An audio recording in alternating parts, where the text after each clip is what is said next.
Yeah, subscribe, like if you aren't too mad with me, and you know what, just slap them with the to be continued. Sorry about that. Sorry to keep you all waiting an extra day, but welcome back and thanks for waiting to hear all about the ACC powerhouse, the NC State Wolfpack. I have talked about this team up and down my channel, from the Collegiate Duels preview and recap to discussing them and some of their elite talents at the Southern Scuffle. They are just a deep and extremely entertaining team to watch. However, it really hasn't been that long since NC State was just another ACC school trying to battle for just a few national qualifiers. But how exactly did they get turned around to a team constantly fighting for a team trophy in March? Well, it all started with one man's mission, so let's talk about it. Before that though, hey everyone, my name is Tanner, and this is TrueTan Wrestling. Welcome back to the final installment of ACC Week, a week totally dedicated to the Elite Wrestling Conference, the ACC. If this is your first time joining us, hello there, and if this is your second or third time joining us, hey once more. And also hit that subscribe button to support my channel and the sport of D1 college wrestling and ACC wrestling. I also make content on Patreon for all you super fans, so feel free to check that out. The link is in the description below. It is really hard to believe that Pat Popolicio has been at NC State for 10 years now, because it really does not feel that long ago that we were watching Gwizdowski make a serious name for himself and the Wolfpack by upsetting two-time national champ Tony Nelson of Minnesota in the national finals. However, it has been 10 years since Popolicio has joined the NC State Wolfpack community, and everything has been on the up and up since, which is incredible to think because most programs are just trying to get that individual national title, and that's the peak of their program. But NC State did not stop there. Popolicio was formerly a coach for Binghamton in New York before his move to NC State, and he really raised the Binghamton program to the max. They were just a few points shy of finishing in the top 10 at NCAAs, and they had an All-American in Gwizdowski at heavyweight, really developing him and opening the door for Popolicio. He would then move to NC State after a few years at Binghamton, where he'd raise guys up like Tommy Gant, who was not the best wrestler when Popolicio got to NC State, but he would build them into an All-American and a World Team threat, qualifying for the World Team Trials several years after his stint at NC State, which is an incredible honor for a wrestler like Tommy Gant. He also put Kevin Jack's name on the map by developing him during his true freshman year, and he would end up becoming a three-time All-American. Of course, he also had Gwizdowski, who became a two-time national champ and a three-time finalist, only falling to Kyle Snyder of Ohio State in his last finals run in possibly one of the greatest finals ever, or at least one of the most watched heavyweight finals ever. They were all early wrestlers that slowly built into the later and more elite teams at NC State. 2018 would be the year Popolicio and his team would make history for the Wolfpacks. They had a nice squad in 2016 that sort of underperformed, missing out on placement, but they had guys like Pete Renda, who was a double-digit seed, who would blow up his bracket placing third, so not all bad looking back in 2016.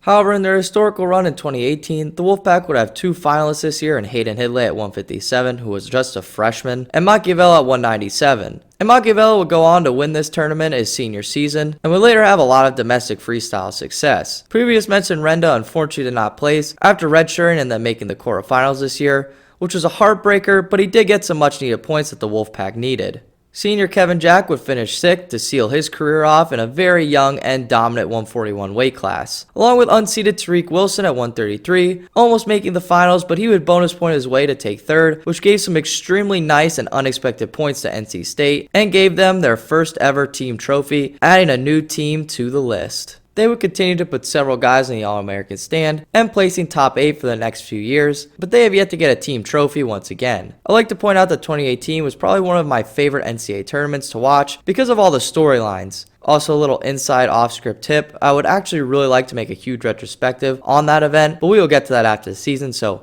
hush hush on that, I guess. But where was I? In 2018, the Wolfpack actually tied for 4th with Michigan, both having 80 points. It's very interesting to note that having two finalists and several All-Americans almost wasn't good enough for these teams, because there was the two powerhouses in Penn State and Ohio State battling out along with Iowa's very strong growing team. I point this out because the NCAA wrestling landscape has really shifted so fast from dominant teams with a few top placers to full squads with possibly 4 to 6 national championship level wrestlers. You could say it is like the dream team version of college wrestling, which is fun, but it makes it extremely tougher for those 5 through 10 teams to really make a push for a top 4 trophy. However, I would be a liar if I said I'm counting NC State out, because they might be young at some points with some heavy hitter veterans sprinkled in there, but they are a seriously competitive team that will compete with any team in the nation. I mean, they almost beat Iowa. Plus, I think they have multiple weights where multiple guys could compete to qualify for NCAAs. When that is the culture in your room, the guy that gets the nod for ACC or whatever conference it's in is going to be a serious threat come March. A great example of this, not to sound like a broken record, but is their heavyweight battle in the room. Currently, they have Deontay Wilson sitting in the third string spot because they have two better options in waiting. Han is a 197 bump up that I have stated several times in this channel that I am very high on. He is dominant on top and he has wins over his teammates and other great wrestlers. But regardless of what guy they put in here at heavyweight for ACC or as the schedule goes on, they all have ranked wins and none of them really have that bad of losses to low level opponents. Another interesting roster battle that might not be solved until conference week is at 133. Orion has gotten most of the major starts in all of the big duels like at collegiate duels. However, Trombley has been a long-time starter and a productive member for the Wolfpack. Orion is very young and has a win over Trombley this season. However, Trombley is very experienced and has some nice wins under his career resume, and he will be in every match he wrestles. It is really cool to see a young wrestler like Ori make a difference through this lineup, and it shows how far NC State has come where they can get some top-tier recruits that can make a difference right away in the lineup. I don't know how I've gone so far into this breakdown of NC State without talking about some of their heavy hitters that are veteran stars at this point, like Tariq Wilson at 149, who is ranked in the top 3, which is a bump up from his 141 All-American weight, and if you really want to go back, he did All-American at 133 and make the round of 12 there once during his freshman and sophomore years. We also have to talk about the combined power or the 1-2 punch of the Hidlay brothers. Trent Hidlay at 184 looks scary dominant, smashing his way through every opponent. He still looks like a serious finals threat. He also has wins over Miles Amin in freestyle, so definitely do not count him out to make that finals again against Aaron Brooks. And then there is Hayan Hidlay, who is a former 3-time All-American at 157, now up 2 weight classes at 174. Last season, the Wolfpack had All-American Bullard play 7th nationally, which was a highlight of his career, and they filled in that graduate spot with a massive hammer in Hayan Hidlay. He has looked monstrous up at this new weight class, and the extra pounds do not seem to be affecting his speed or strength at all. His biggest test of the season should be this Friday against former 165 national champ Mekhi Lewis of Virginia Tech. So I cannot wait to see those two battle it out, and it should be a great match if they wrestle. And of course, the ACC 184 rivalry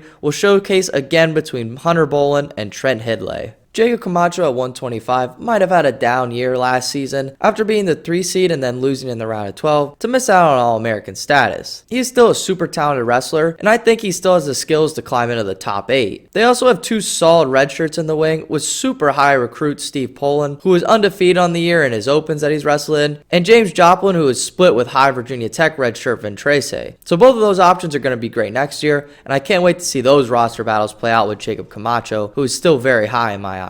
Another interesting thing to point out is all the bump ups from last season to now, and NC State's 141 is no different, with Ryan Jack being a semi-productive 133 last year to being a super strong 141 and definite national qualifier threat this season. He had some serious spice to the 141 field, even though he will be the new guy in town with a bunch of veteran studs, but he did almost beat Jay and Ironman this season, so that stat cannot be forgotten.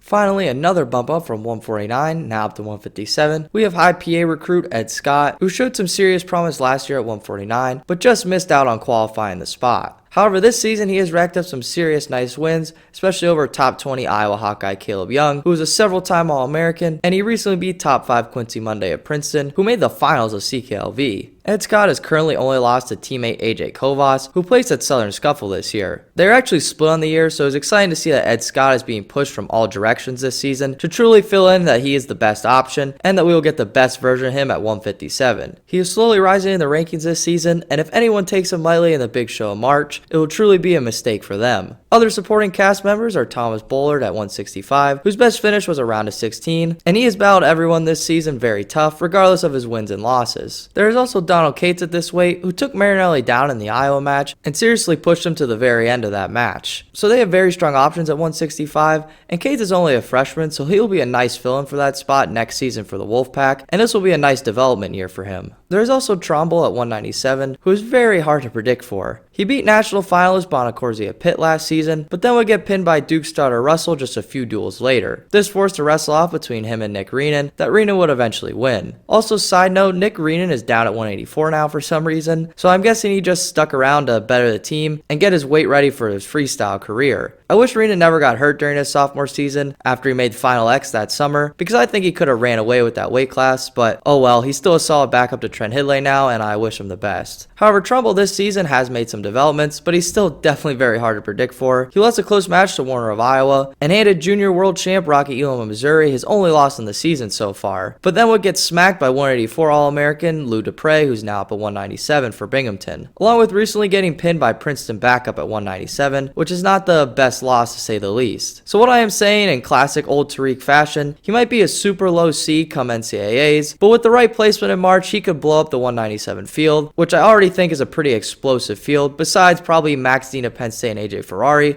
but they might not even be safe with this very volatile field. But with my usual stick out of the way, doing a weight-by-weight breakdown and talking about their heavy hitters, do I really think NC State can compete for another team trophy in March? Well, I kinda do, but it surely will not be easy. They are projected to finish in the top 8-ish again, but with that said, they will definitely need guys like Trumbull at 197, Ed Scott at 157, and Jack at 141 to really overperform, or basically All-American in short. Their big guns really can't get many more points, and bonus points will only get them so far since they're already at their ceilings. One good thing to note for the Wolfpack is that Oklahoma State is really tough this year, but they do have a few weights that could seriously underperform, and they have yet to be super tested this season. And the wrestling landscape noticed that Arizona State really only needs 1 or 2 players to underperform ever so slightly, and they will be knocked out of the trophy hunt. We also have to consider teams like Cornell and Ohio State, who are very similar to NC State, so if NC State underperforms, those teams could really swallow up those points and pass the Wolfpack in March. Overall, NC State has the guys that have proven themselves time and time again that can really make a push to place very high in March. Plus, their room is stronger than ever before, and they have some weight classes with 2 or more national qualifier level wrestlers, which you don't even get in some rooms like Penn State sometimes. With all that said, guys, this is a close on ACC Week, and I hope you all enjoyed this video and this week of 3 straight videos. It was a lot of work, I'll be honest, but it was too much fun for me really to complain. If I missed any ACC topic you wanted me to talk about, feel free to leave a comment in the comment section below. If you missed any of the ACC videos or like my video style, hit that subscribe button and go check out the channel. Much appreciated. Thank you all for watching, and remember that the ACC duels start this Friday, or well, tomorrow, so be ready for this awesome ACC madness to start. Take care everyone and have a nice day.